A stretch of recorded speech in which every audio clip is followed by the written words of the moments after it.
پارہ نمبر 1 سورہ البقرہ۔ اعوذ باللہ من الشیطان الرجیم، بسم اللہ الرحمن الرحیم۔ آیت نمبر 42۔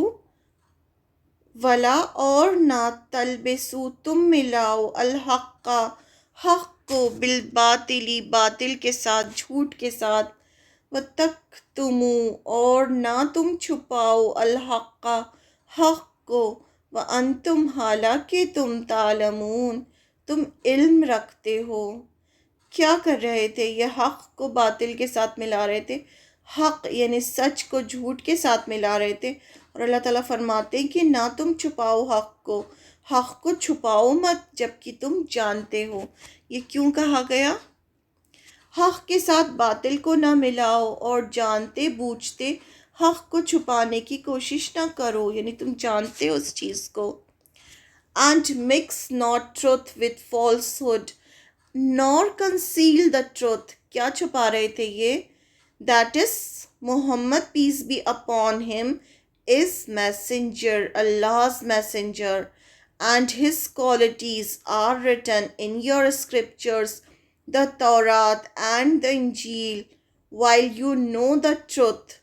ان کو پتہ تھا کہ آپ صلی اللہ علیہ وسلم آخری پیغمبر ہیں، ان کی کتابوں میں لکھا تھا، ان کی کتابوں میں آپ صلی اللہ علیہ وسلم کا پورا ڈسکرپشن موجود تھا جس سے انہوں نے پہچان لیا تھا کہ یہ وہی پیغمبر ہیں۔ لیکن انہوں نے کیا کیا؟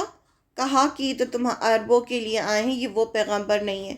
تو انہوں نے حق کو باطل کے ساتھ ملا دیا، یعنی کہا کہ ہاں پیغمبر تو ہیں، حق بات کو باطل کے ساتھ کیسے ملا؟ کہا کہ ہاں لیکن یہ عربوں کے لیے ہیں، تو اس طرح سے سچی بات کو جھوٹ کے ساتھ ملا دیا۔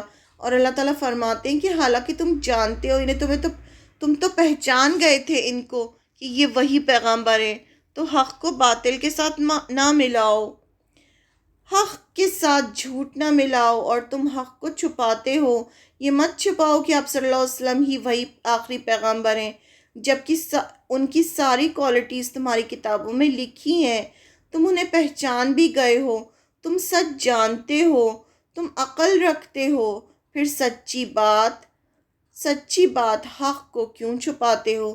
یعنی یہ چھپا رہے تھے نا اس چیز کو، جب عرب ان سے پوچھنے آتے تھے کہ کیا یہی وہی پیغمبر ہیں جن کے بارے میں آپ بتاتے تھے، کیونکہ یہ اتنا زیادہ بولتے تھے آخری پیغمبر کے بارے میں کہ جو مدینہ کے اوس اور خزرج قبائل تھے، جو عرب تھے، وہ اتنے اچھے سے جانتے تھے کہ ہاں آخری پیغمبر آنے والا ہے، کیونکہ یہ جو یہود تھے انہی کے منہ سے سنا تھا انہوں نے، ہر بات میں کہتے تھے آخری پیغمبر آئے گا، پھر ہم جیتیں گے، پھر ہم تمہیں بتائیں گے، جب بھی ان کی لڑائی ہوتی تھی اوس اور خزرج سے، تو اس طرح سے باتیں کرتے تھے۔ اور تو اسی وجہ سے جیسے ہی آپ صلی اللہ علیہ وسلم کے بارے میں اوس اور خزرج کے لوگوں کو پتہ چلا تو وہ بہت جلدی ایمان لے آئے، مکہ والوں سے پہلے وہ ایمان لے آئے، یعنی مکہ والے تو صرف تھوڑے سے لوگ ہی ایمان لائے تھے، لیکن انہوں نے ایمان بھی لے کر آئے، پھر آپ صلی اللہ علیہ وسلم کو دعوت بھی دی مدینے میں، تو وہ اسی وجہ سے کیونکہ وہ جانتے تھے کہ آخری پیغمبر آنے والا ہے۔